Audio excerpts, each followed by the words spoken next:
queridos, que Deus abençoe. Livro de Deuteronômio, capítulo 27, versículo 12.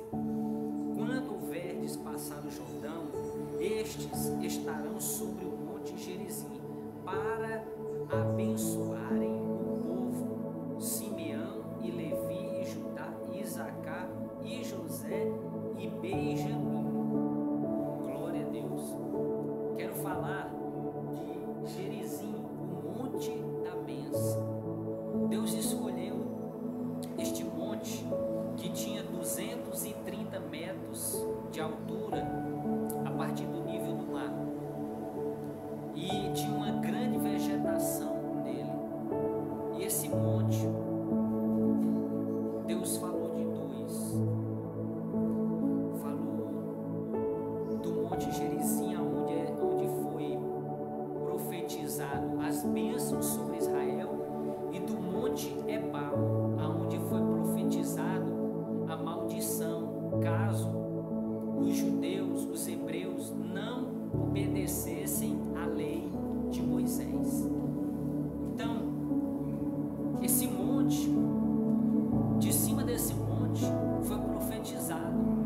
O monte na Bíblia simboliza o altar natural do Senhor.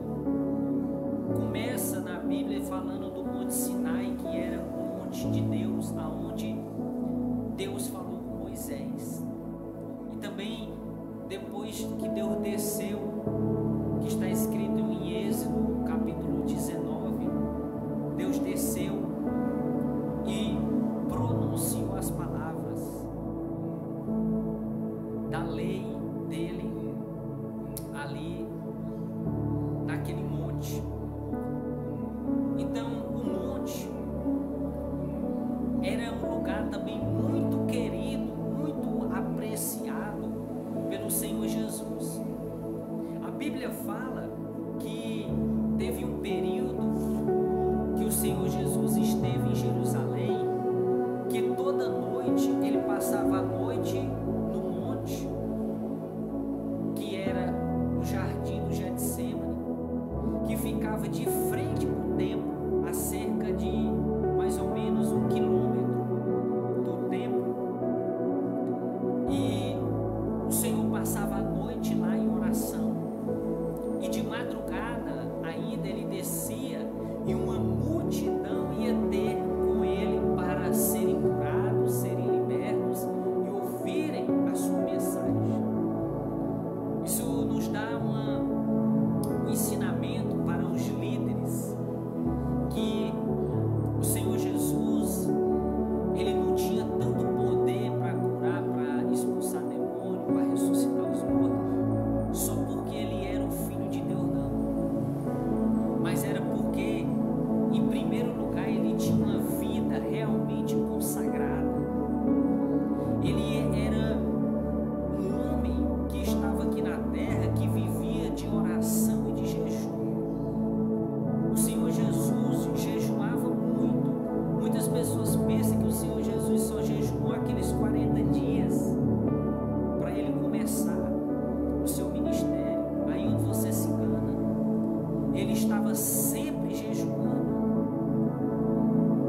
A Bíblia fala que Jesus passava de 3 dias, 3 noites no deserto, sem comer e sem beber. Ele tinha uma disciplina de jejum e de oração, de vigílias. E a Bíblia vai falar que o apóstolo Paulo também fala que tinha esse costume de jejuar muito, de orar muito e de fazer muitas vigílias de oração na presença do Senhor. É por isso que também o apóstolo Paulo tinha muito poder, a ponto da Bíblia dizer em Atos 19 que pelas mãos de Paulo Deus fazia milagres extraordinários.